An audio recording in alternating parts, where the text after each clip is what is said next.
So, hi everyone, I'm Carlos Dominguez. Welcome to our presentation.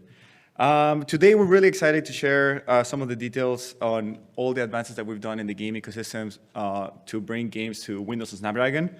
Our presentation is broken down in three main sections, so I'm going to be providing high-level overview of the Snapdragon X Elite platform lineup, then some of the key advances that we've done in the ecosystem to bring games to it, and then a sneak peek at what you should expect with the X2 Elite platforms.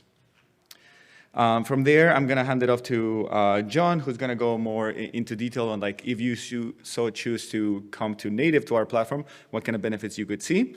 And then Tomasz will wrap it up and then see how the team of Warhorse was able to bring this to market and ship a native version of Kingdom Come Deliverance II.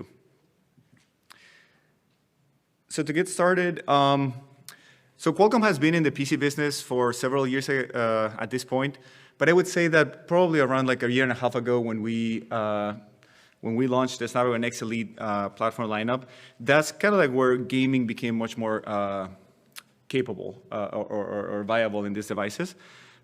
This was with the first time that we introduced our custom CPU called Orion. And since then, we've done a lot of improvements on the ecosystem to try to make sure that we remove all these roadblocks that prevent a lot of the games from running on our platform.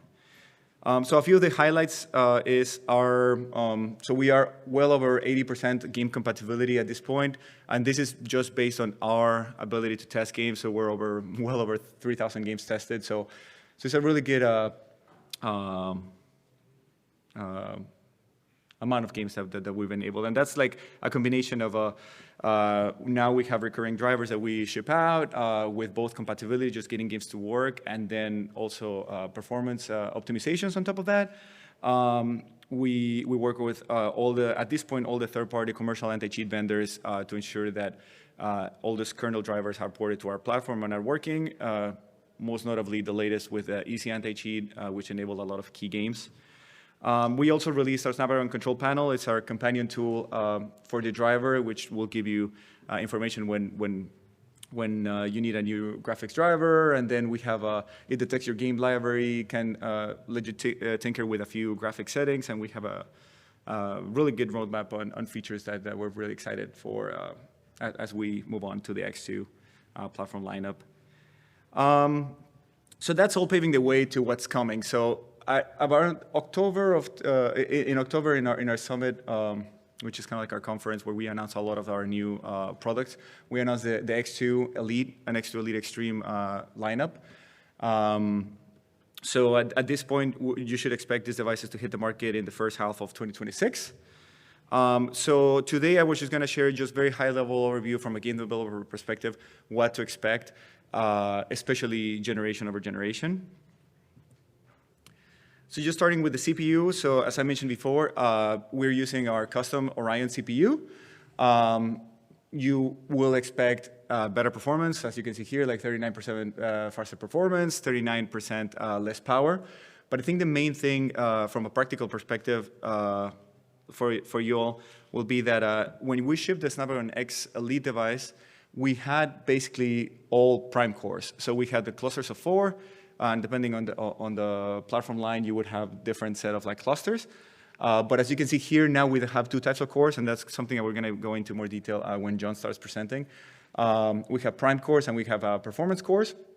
Performance cores are very, very power efficient, and they're great, especially for something like gaming, where you'll be able to comfortably fit your CPU frame time within those performance cores.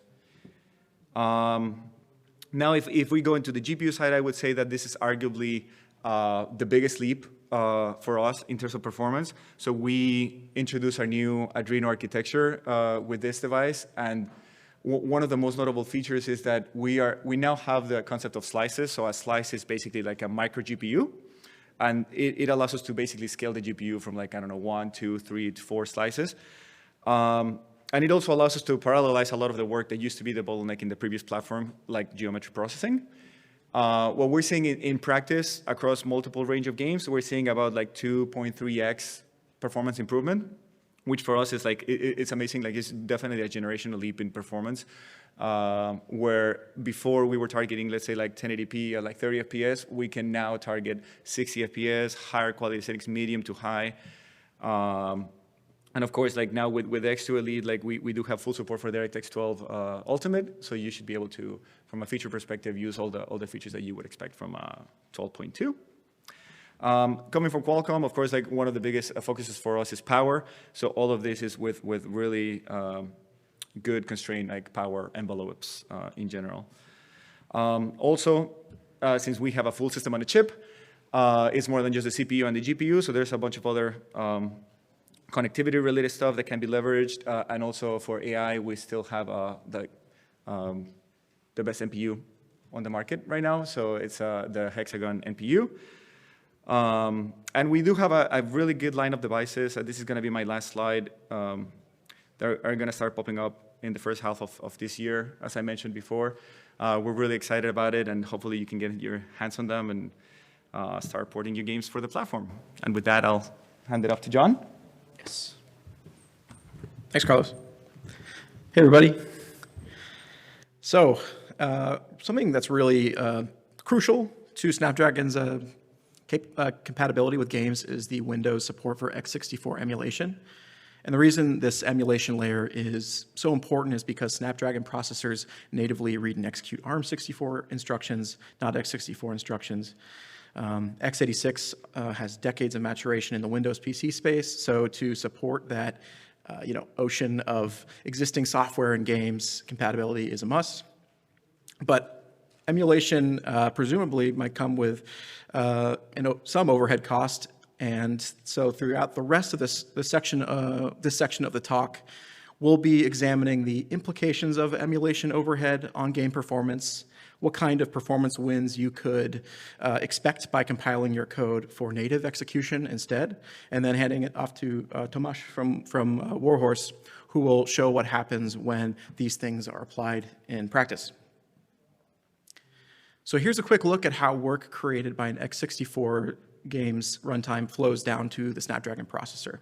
And so I'll just briefly explain each column from left to right. So as mentioned earlier, Snapdragon does not natively support x64 instructions due to adopting a nimbler, different native instruction set. And so because of that, x64 game logic must run through the Windows emulation layer, which translates the executing x64 instructions into ARM64 instructions. And so this translation work happens for first occurrences of instruction batches only, and then any subsequent occurrences of those instructions will be quickly and efficiently loaded from a cache and then sent along to the CPU. And for that middle column, graphics APIs calls, they're made directly into our ARM64X drivers.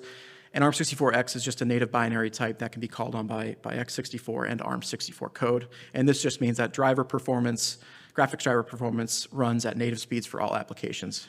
And the right column, similar to the middle column, system calls are also made directly in ARM64X drivers, which allow native execution on the chip. So what we're most interested in here is a closer look at the leftmost column and what x64 emulation can mean for game performance. We're curious how it compares to this right column, where a game compiled directly into native instructions can immediately execute on the processor with no middleman involved. And so going further into the talk, I'll refer to this section of the talk. I'll refer to the process on the left simply as emulated, and the process on the right simply as native.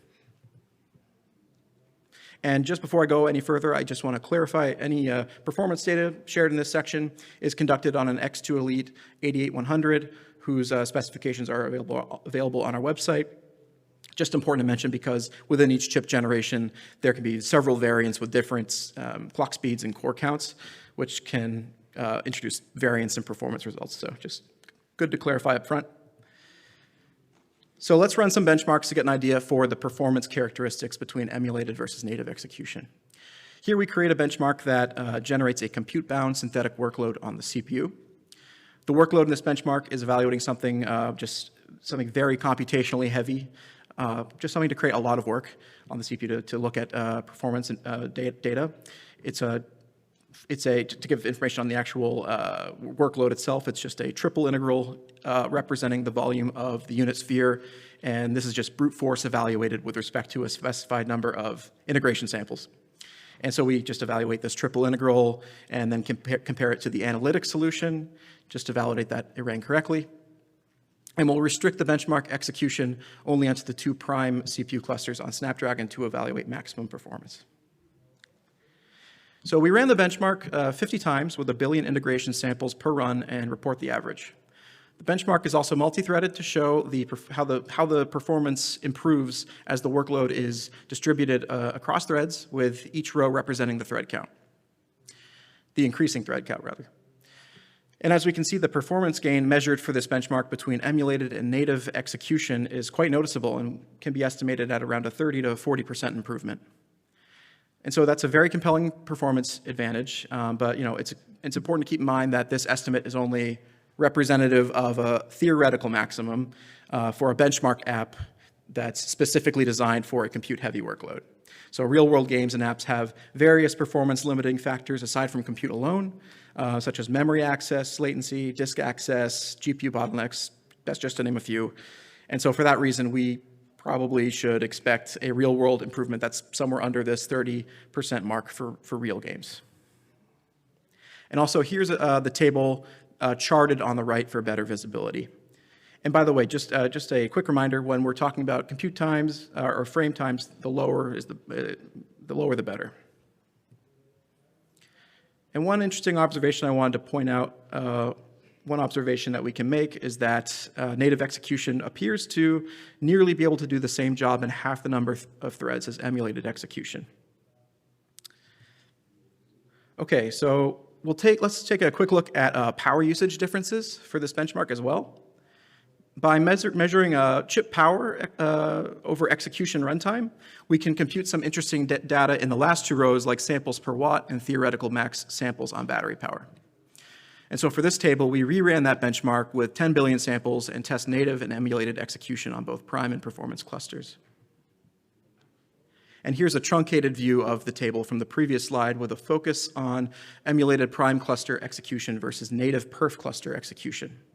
The native benchmark manages to execute in about 10% less time at 65% less power, resulting in an over 200% increase in efficiency or samples per watt. And if we plot that data from the previous table in a watts over time graph, the efficiencies of native execution on the performance cluster become really clear. On the y-axis, we can see that 65% reduction in sustained chip power usage, and on the x-axis, we can see the 10% reduction in benchmark times.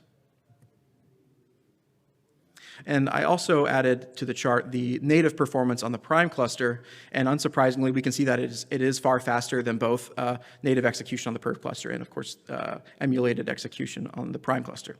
But however, as we saw on that original table, the native performance cluster execution remains far more efficient. Okay. Of course, today you'll find that most games can be GPU bottlenecked across all tiers of vendor hardware due to image quality demands that keep the GPU constantly saturated with work. CPUs can run in async and overlap with GPU execution, but in order to keep input latency to a minimum, they eventually need to wait on the GPU to finish its work in order to proceed with the simulation. And so because of this, it begs the question, why would CPU optimizations that have nothing to do with the GPU in any direct way matter for a chip that's running a GPU-bound game? So X-Elite chips are typically housed, X-Elite chips are housed in the notebook form factor, where sustained SoC power dissipation capability, or I'll just refer to it as SSPDC, is a significant factor to consider. And just in simple terms, SSPDC can be thought of as the maximum amount of sustained power that can be dissipated when thermally soaked, what the chassis of the notebook is capable of cooling. And as we saw in the previous section, native execution on the perf cores can use significantly less power and even run a bit faster than emulated on prime cores. And so perhaps if the CPU and the GPU contended less for a limited power budget, we might see a performance increase even for a GPU-bound runtime. So let's look at a GPU-bound benchmark to verify this hypothesis.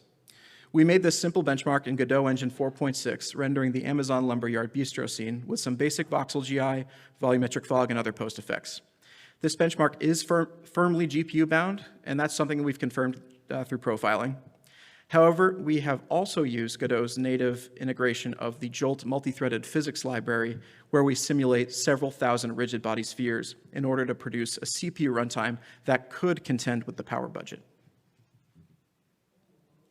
Running that benchmark under various SSPDCs, and in this case specifically in the 22 to 60 watt range, we can see some pretty interesting results. We can see this trend that as SSPDC increases, performance for all configurations converges on approximately 13 milliseconds per frame, except for the emulated execution on PerfCore's case, which is CPU bound. We can thus inversely see the trend that as SSPDC decreases, there's a gap that widens between prime cluster emulated execution, the red curve, and perf cluster native execution, the yellow curve. This is evidence that power contention might be hindering GPU performance and should be investigated further. So let's look further into the details of the 31 watt case, which I have outlined in those purple dashes there. Here you can see two stacked area charts of CPU cluster power used over the lifetime of the benchmark under emulated versus native execution. The areas are color-coded such that blue is the performance clusters, and green and orange are the prime clusters. We can see in the emulated case that about 4 watts of power are going into each prime cluster and slightly below 2 watts of power for the perf cluster. For the native case, where we restricted the benchmark to the perf cluster only, the perf cluster is using only slightly more than 2 watts of power and much less power in the prime cores. So overall, this results in a saving of about 2.5 watts for the CPU runtime. If we check the GPU power on that bottom line chart, we can see that the GPU is receiving an extra 2 to 4 watts of power, which is great news. And also in that red checkered area, I point out how a spike in the CPU power for the emulated execution consequently results in a loss of power for the GPU. And so if we take a step back to generally see where power is going in the chip, that 2.5 watt shift from the CPU to the GPU is noticeable. Stacked areas are charted here such that green is CPU, blue is GPU, and gray is everything else running on the chip. Since we're running under a 31 watt SSPDC in both cases, the total chip power remains constant. All right, so the GPU is getting more power now, but what does that actually mean realistically? What does that get us? Well, upon measurement, it's giving us more stable clock speeds. Here we've zoomed way down into a 60 millisecond window and are charting GPU clock frequency over time. And just for a reference point, I added in cyan lines to mark a 60 hertz vertical sync interval. The purple plot is GPU speed for the native runtime and red for the emulated one. And as we can see, the emulated runtime causes quite a bit more fluctuation in clock speed since the chip is working harder to balance the power needed for both CPU and GPU. And when computing the overall median frequency, we can see on the left bar chart an increase in frequency on average for the native runtime. And so this all culminates into faster and more stable frame times. Here's a double histogram of frame times for native, which is the yellow samples, and emulated, which is the red samples. And we can see that frame times for native are faster and much more stable and concentrated. In order to compile your game for native support, if you're using a public engine like Unity, Unreal, or Godot, all of these engines have various different ways that you can support a native ARM64 output target. So the process of compiling natively can, at least in the case of Unity, can be as simple as navigating to the correct menu option in the build window. For Godot and Unreal, at least in our experience recently, you might need to compile those built output targets yourself, but it is still infrastructurally set up to do that. If your game's engine is non-commercial or bespoke, it's tricky to kind of give general guidance here since every build system is very different. The best place to start is just by integrating the MSVC, C++, ARM64 compiler suite into your build system and go from there. And I also wanted to quickly point out the ARM64 EC binary type. This is a binary that's supported by Microsoft, which allows interop between native and emulated code. And so what this means for you as a developer is that you can piece by piece port your game. It also saves you from cases where proprietary middleware that your game depends on has not yet released a fully native binary. And so overall, this allows you to make a gradual transition rather than commit to this all or nothing time investment. And please feel welcome to refer to the developer guide that we just posted, which includes more details on the porting process. And this will be up later, so you can scan it later if you have enough time. Okay, so just some concluding recommendations before I'm out of here. To get some of the perf lifts we talked about in this section, you should first begin by porting your runtime to ARM64EC. We suggest using a SIMD abstraction library like SIMDE to greatly simplify the process of porting your SIMD code. Next, make sure you're using the maximum amount of CPU parallelism available to you through X-Elite, especially, most importantly, for initialization work. And finally, we recommend experimenting with putting your game's simulation tick onto the performance clusters only. But just be warned that could only really be worth it if the game is GPU bound. All right, so with that, I will hand it off to Tomasz from Warhorse, who will show us what happens when all this is applied to the game Kingdom Come Deliverance II.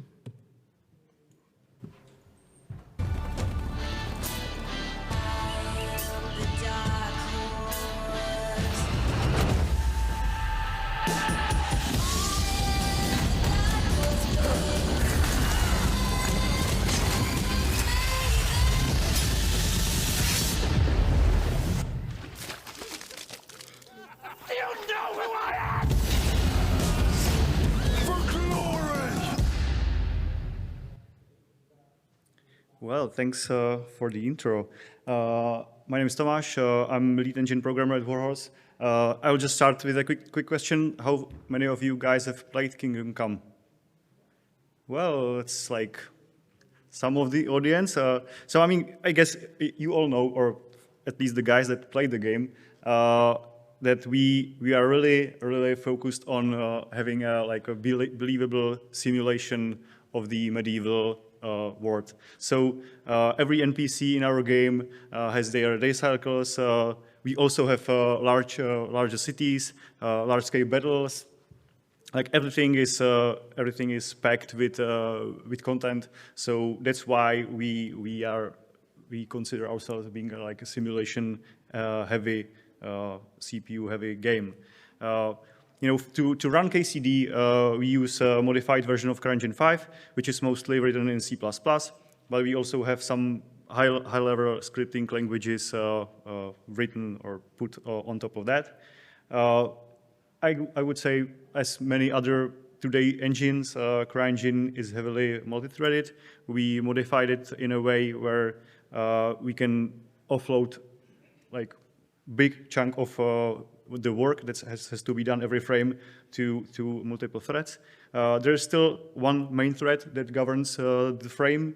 There's also one specific rendering-related thread that runs the rendering pipeline.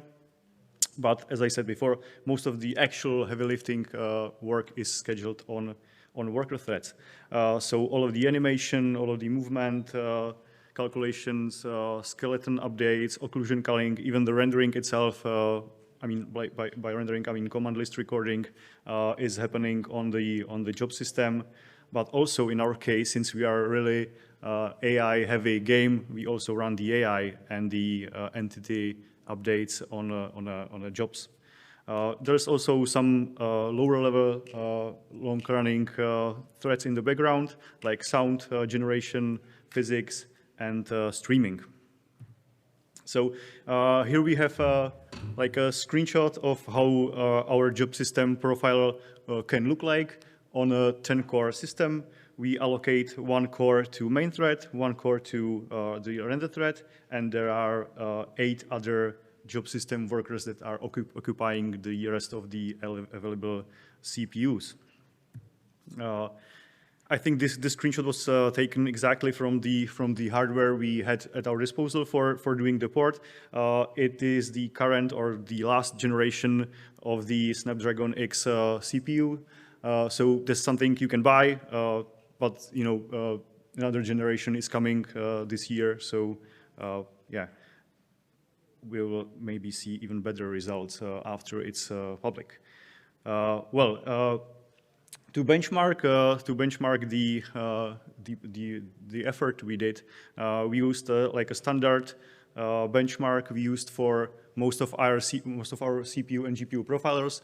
It's a walk through a city where the camera follows a path players would typically go.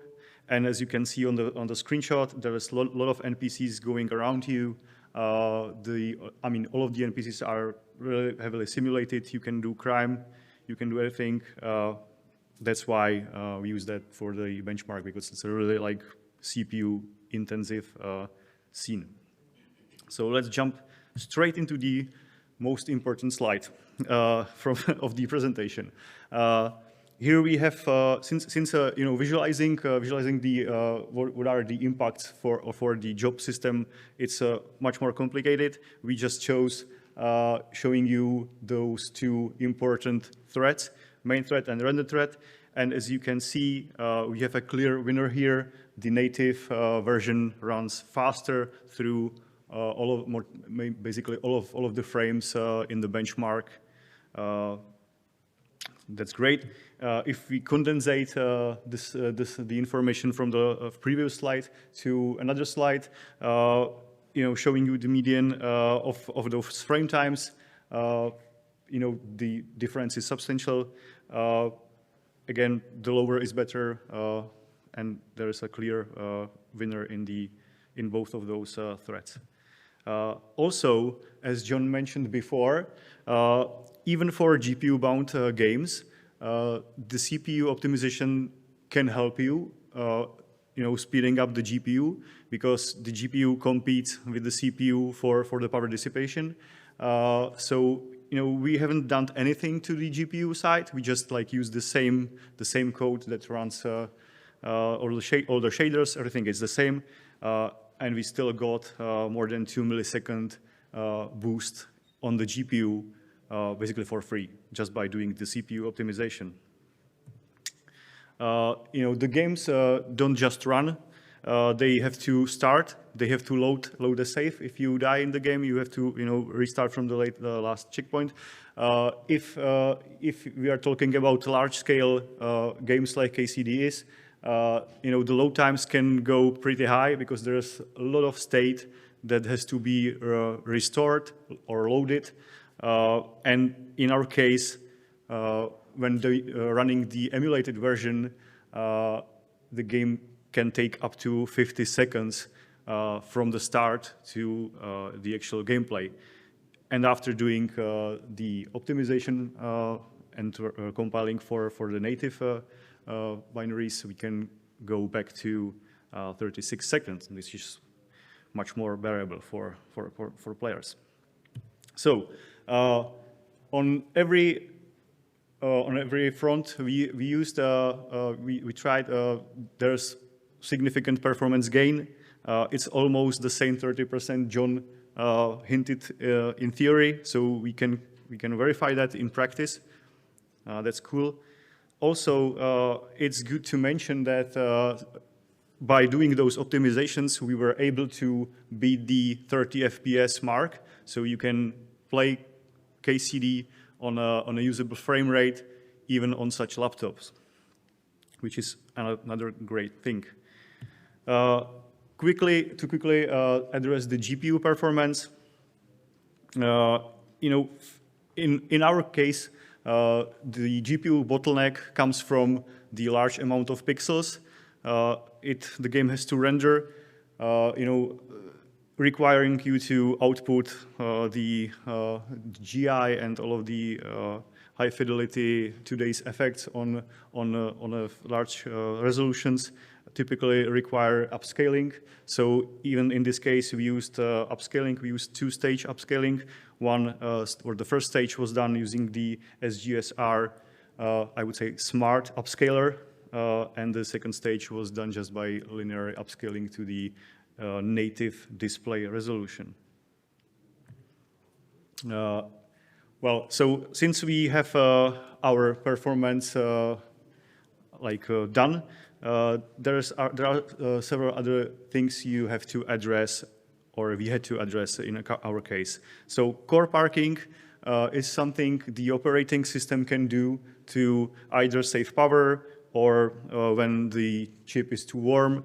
What it basically means, the operating system decides, hey, I don't need, or I can't give you this amount of cores anymore, and it will just park them or pause the execution of your game code on those cores, so you don't have them anymore.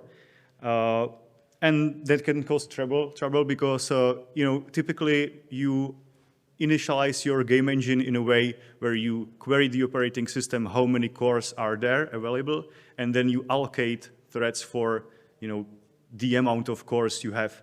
But suddenly, few of those just disappear. Like from the point of the execution, those parked cores are not there anymore. So if you do nothing, you will overload the remaining cores, and suddenly there are much more context switches. The threads have to be preempted, so the performance really goes down. But you can use the API to query which of the cores are still active, and you have to, or you can, tweak your job system to adapt for that. Well, in our case, we witnessed up to 6 cores out of 10 being parked during our measurements. So, that's a huge difference between having 10 cores or 4 cores. Doing the aggressive like optimization on the job system side would mean to reduce the number of worker threads just to 2, because we have like one main thread, one random thread that are usually busy through all of the frame, and then to have 4 threads running in total, you would keep just 2 worker threads. But that can introduce an unwanted feedback loop, because one of the things that operating systems do, it will they observe what is trying to run on the cores, and if you just remove the work out of the cores by shutting down your worker threads, the operating system might think that there's nothing else to do, and it will keep turning off or park those remaining cores. So in practice, we had to overload the system a bit, not by factor of 2, but in our case, we settled up on having at least 4 worker threads. So I mean, we just overloaded by factor of like 1.5. Another thing you will maybe have to tackle are spin locks. Usually, spin locks are pretty lightweight and fast synchronization primitives. They work really well if you have really short critical sections, and all of the other threads that are waiting for the thread that locks the critical section have nothing to do, so they just spin. And if the spinning doesn't take that much time, it's not like that bad. But the thing is, if you are on a limited system where the number of actual cores that are available to execute the instructions is lower than the amount of threads, you can get to a place where the thread that actually locked the mutex or the spin lock is preempted, and the other threads that are just spinning are now eating the budget, and you will never, or you will eventually get back to the execution, but it can cause really high frame spikes. So we had to replace spin locks on a few occurrences to actually support smooth performance on this system. Well,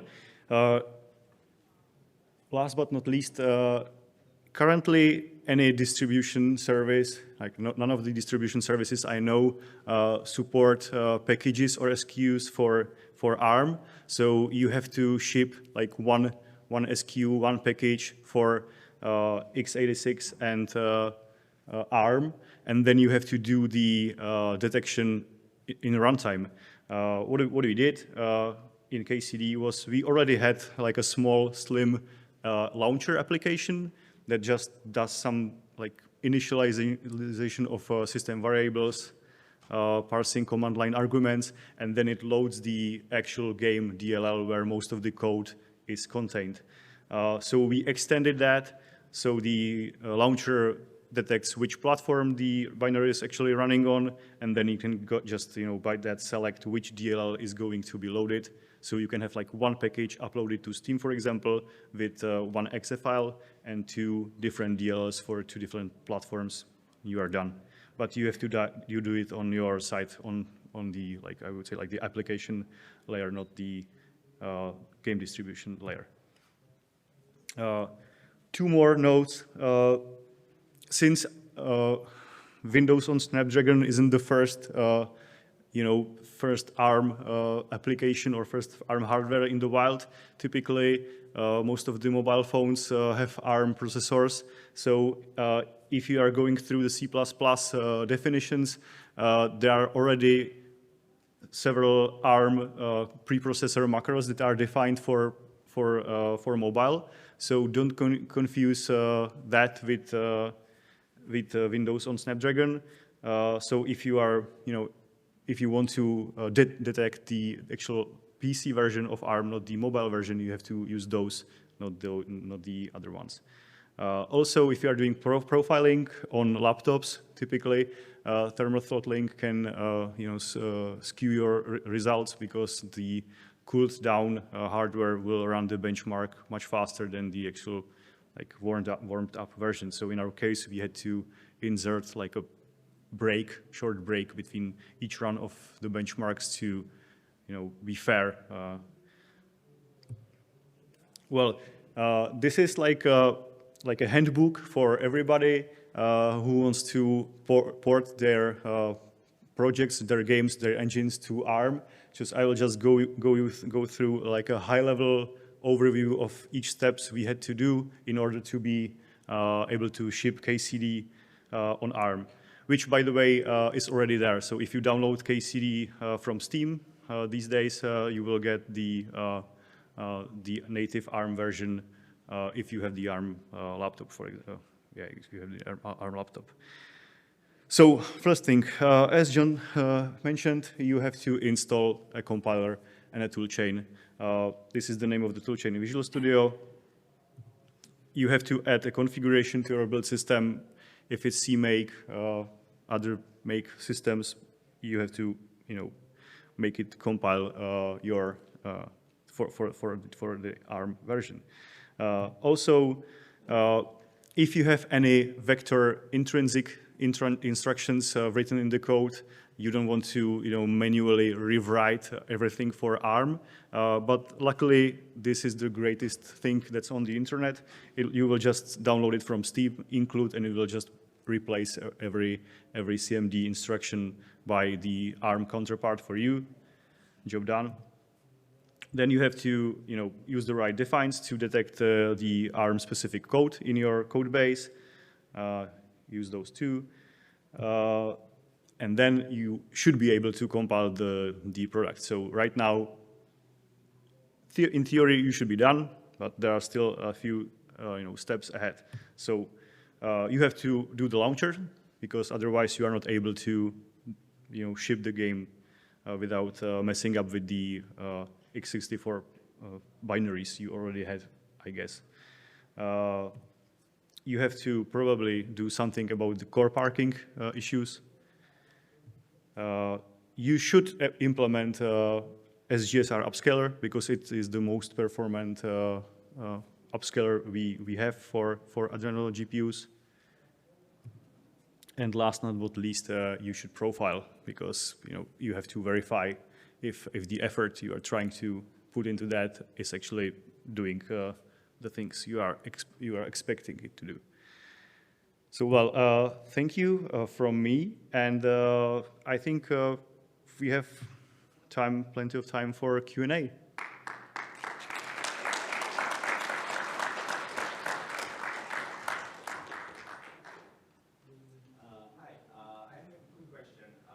Did you port the whole game or just the game logic as was presented before? We haven't ported any of the third-party libraries. Yeah, so we have still a lot of DLL files that are not ARM native. But since, I would say, we ported everything we have source code for. So the whole game, and even some of the libraries that are, that we have in the form of source code. So yeah, most of that. Thanks. When looking at the differences between the different pieces being emulated, is there a difference in which parts of the x64 code are slowest in contrast to the emulation? Has this been looked at, and is this like a way to evaluate what to prioritize in conversion? I will just like simple answer from my side, and then I will hand to John who can give you more. We just as we could translate the whole project to ARM, we just did it, and we measured it as a whole. And from like my I would say like user perspective, because we are as a developers we are using the platform. It just worked, so we haven't tried to dig deeper. And I mean, John, if you...